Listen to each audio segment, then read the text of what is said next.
Our next speaker will share her personal experience of the health and emotional effects of getting zapped by EMF, radiation, 24 hours a day. She'll explain how that motivated her to move to from Southern California to Ashland, and she'll describe what she did to mitigate those effects and restore her health and sanity. Teresa DeMarie is a native Californian with an eclectic career that includes an MBA in International Management from the Thunderbird School of Global Management. She's done everything from working as an account executive for Pacific Bell, ironically the very same phone company that was lobbying for the '96 Telecom Act, to serving as an organizational development consultant for the microfinance division of World Vision called Vision Fund, or VFI. While at VFI, Teresa traveled all over the world, Latin America, Asia, and Africa. She conducted regional train the trainer programs in English and Spanish for VFI's loan officers and branch managers. Today, she is an executive career coach and medical intuitive.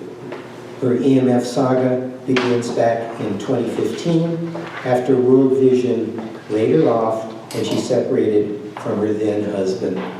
Please welcome Teresa.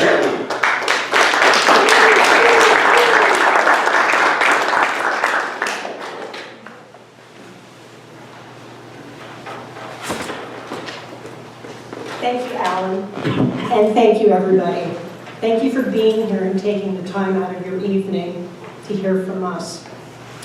Some of you may wonder why I mentioned in my bio that my EMF saga started in 2015 after I got laid off from World Vision and I separated from my then husband.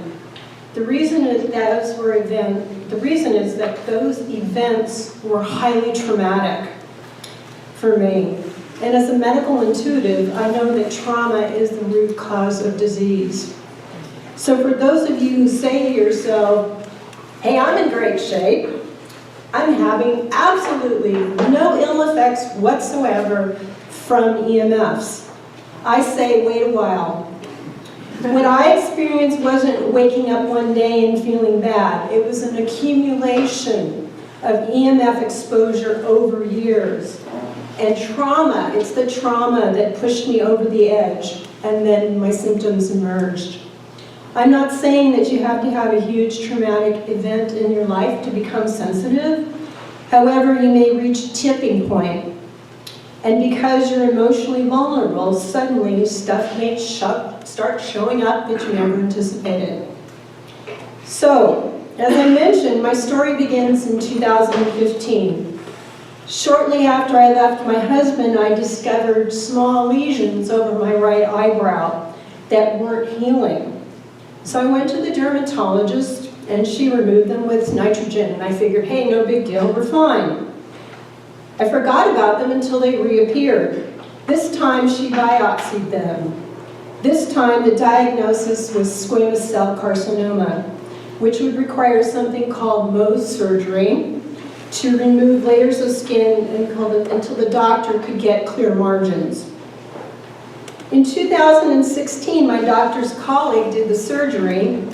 When he finally reached a clear layer, he showed me the slide to verify that he got everything, and I was pretty clear those were clear margins. Cool, I should be good to go then. But strangely, my wound was not healing properly. Dr. Gary reassured me not to worry, we just watch and keep an eye on it. Later that year, I started developing symptoms that were not related to my skin cancer.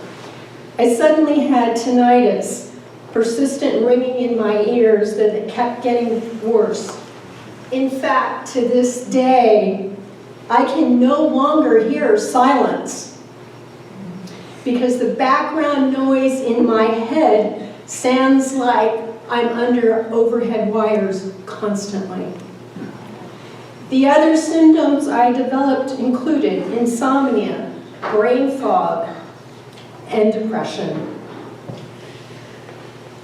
In 2017, that comes along. I couldn't put my finger on what was wrong until in 2017 I ran across a young Canadian healthcare writer named Nick Pineau, who wrote a book called The Non-Tinfoil Guide to EMFs.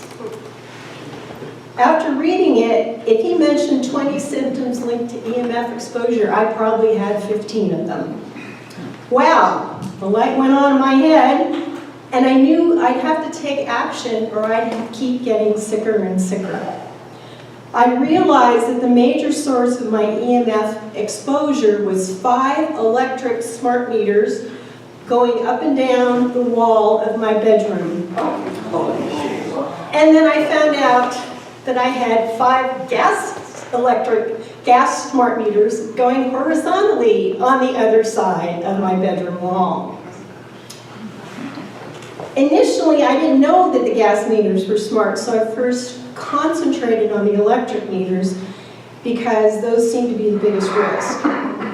In addition to the meters, I was within 900 feet of a cell tower and could detect at least 22 other Wi-Fi signals from my neighbors. And that didn't include all the people coming and going from the apartments with their cell phones on. I told my landlord, Ron, a retired attorney, what was going on and asked if he could get the smart meters replaced with analog meters, which one could do in those days in California.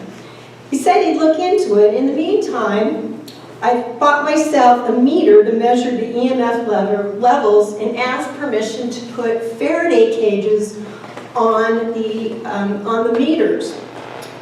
And note to self, the Faraday cages did reduce the EMFs on the outside, however, they did not reduce the EMFs on the inside, which really mattered. Consequently, I had to shield my wall in my apartment, on my bedroom wall, with thick aluminum screening. Then I received more bad news that year. Dr. Gary told me that my biopsy had come back positive. The skin cancer was back, and he wanted to schedule another Mohs surgery in the exact same place as the original one. No way in hell was I going to put myself through that again. So I decided to take matters into my own hands and try an alternative approach. I went on a vegetarian high alkaline diet and treated my lesion with topical cannabis tincture. That summer, I took a road trip to Colorado to visit my friend Kathleen. On the way, I kept using my cell phone in Bluetooth mode. Hey, it shouldn't be a problem, right? I wasn't touching the phone, and I certainly wasn't putting it up against my head. Later, I found out that the car acts as a Faraday cage, as Ellen mentioned, because the signal has to work harder to penetrate the car's metal shield. If the signal is weak, it pushes even harder and harder to penetrate the car. To make matters worse, I sat every night with my friend Kathy and her 2 sisters, bathed in Wi-Fi radiation as I checked my emails. 1 step forward and 3 steps back. In the meantime, I kept getting more emails from my friend Nick, and I expanded my list of experts and knowledge about EMF dangers and how to mitigate against them. I found out that my portable landline phone, also known as a DECT phone, put out just as much radiation as a cell phone. The reason, the base was constantly communicating back and forth with the phone. So it was acting kind of like a little mini cell tower. So I chucked that phone and got an old-fashioned corded landline phone. I also hardwired my computer and completely turned off Wi-Fi in my apartment. I put a shield on my cell phone and put it in the other room when I was working. If I needed to text, I did so through my Mac. And if I had to use my cell phone when I traveled, I listened to my calls through something called an AirTube headset, much like the ones the airplanes used to use when you listen to the audio portion of the movie. Then I told everyone not to call me on my cell phone. Fortunately, most of my friends and family were used to calling me on my landline. But it was tough for some, especially my then boyfriend, who was also named Ron. and eventually had to have his eye removed because he had melanoma of the retina. But that's another story, and I'm digressing. My skin cancer lesion was not getting any better despite my list of alternative treatments, including baking soda and colloidal silver cream. It would seem to get better, and then the scab would reappear with a vengeance. That year I became a medical intuitive practitioner. I had a couple of classmates and my teacher do a reading for me to see if my lesion would heal on its own. Nope. So I surrendered and had my second Mohs surgery in the exact same place as the first. My poor dermatologist nearly freaked out.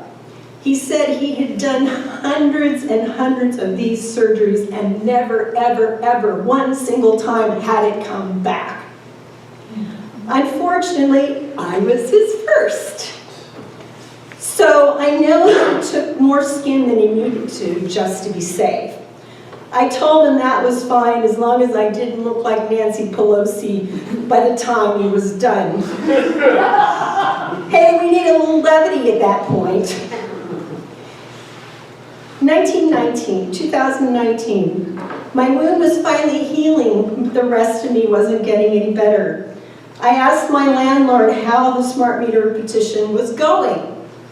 He said that he'd be willing to pay the $75 installation fee, but he wouldn't ask the other tenants to fork over an additional $10 a month to get the meters read manually. No problem. I wrote a letter to my fellow tenants explaining my situation and asking them to pay $10 extra a month for meter reading. I got all three of them to sign, a miracle, or so I thought. I talked to Ron and he said that one of the tenants felt that they had been coerced into signing, but wouldn't reveal who it was. Sadly, I knew exactly who it was, and I could do absolutely nothing about it.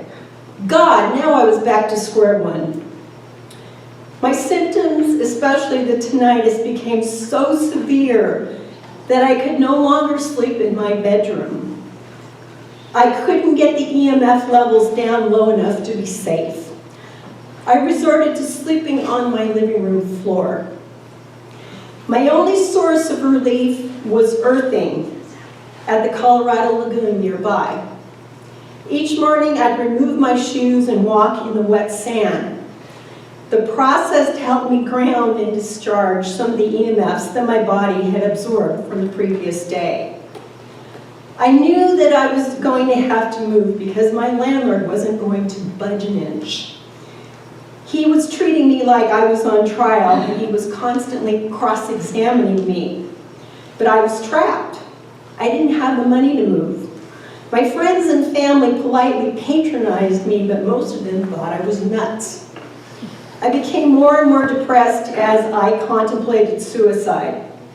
In fact, I was so sure that I was going to commit suicide that I put the date on my calendar that following September, after my niece started college. Then God threw me a lifeline. Nick emails me news of an EMF conference in Santa Cruz that September. I immediately signed up hoping to educate myself and get solid evidence about the dangers of EMFs. The presenters consisted of scientists such as Professor Ole Johansson, who first discovered skin damage from exposure to computers. Medical doctors such as Deborah Davis, who founded an organization called the Environmental Health Trust. EMF injured such as Jeremy Johnson, who was harmed by smart meters, just like me. Building biologists like Kevin, who's in our audience tonight, who measured EMF and teach clients how to mitigate the risks.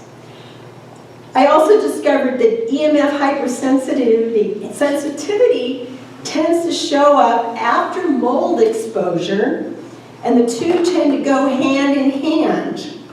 In addition, most of us with EMF hypersensitivity also have a condition called multiple chemical sensitivity. It's like having a nose like a bloodhound, and if I go through the laundry aisle in a grocery store, I want to barf my guts up. Some people get migraines, I just want to throw up. part was that I had evidence of EMF radiation harm in black and white that I could share with my landlord. Right here, this is what it looked like. Shoot, I even found a case in California where someone had sued Southern California Edison, and they won and got them to remove the smart meters free of charge. With firm conviction that I had all my ducks in a row, I presented my evidence to my retired attorney landlord. Well, he said he still wouldn't ask the other tenants to fork over the extra $10 a month. So I wrote another letter and got everyone to sign it. Victory at last, so I thought. A few days later, I expected good news from Ron. Instead, he told me that the case in California wasn't pertinent because they didn't mention health effects as evidence to get the meter removed. Then he hit me with the news that felt like a gut punch. Since I didn't fully disclose all the facts in my letter, all bets were off. What? Didn't I explain why we needed to replace the meters? No, I didn't disclose the gas meters. Oh God. I didn't mention the gas meters because I knew that everyone wouldn't be willing to pay the extra for both types of meters. Besides, the electric meters were more dangerous. No dice, he wouldn't listen to me.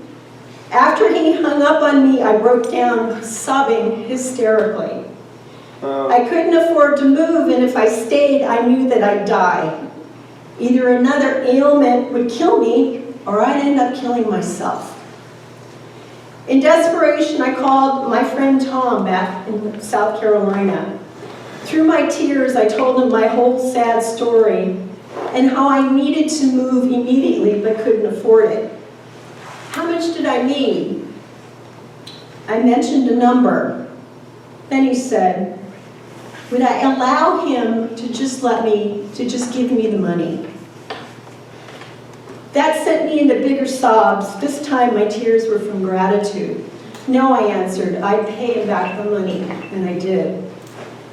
Once I had the money in hand, I decided to move to Ashland because I knew that I wouldn't have to be subjected to smart meters. And my landlord and landlady were willing to remove the fluorescent lights in the kitchen and not subject me to a microwave oven either. 3 years later, I'm a happy resident of Ashland. I still have tinnitus, but most of my other symptoms have subsided. The key was getting my EMF load down to a manageable level. Today I chose to share my story here because I didn't want anyone, even my worst enemy, to have to endure the torturous conditions that I did because of being exposed to EMFs. If I could sum up my message today, don't assume you're not getting sick from EMFs because you don't have any symptoms. Any kind of trauma, even something minor, could be the straw that breaks the camel's back and sends you over the edge. Instead of waiting for symptoms to show up, please take steps that Alan and I mentioned to mitigate your exposure and preserve your health and well-being.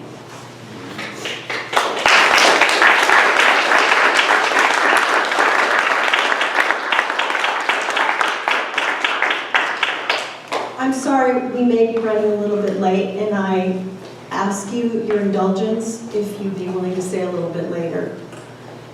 Our last speaker is Marilyn Lindsay. She began her career in the mid-'80s as a technology instructor for Novell Inc. For 10 years, she taught train-the-trainer courses to engineers and retailers throughout the U.S. on the connectivity of hardware and software products. While raising her children in the 90s, Lindsay obtained a California teaching credential. She applied her BA in journalism and MS in education to teaching high school English in the public schools.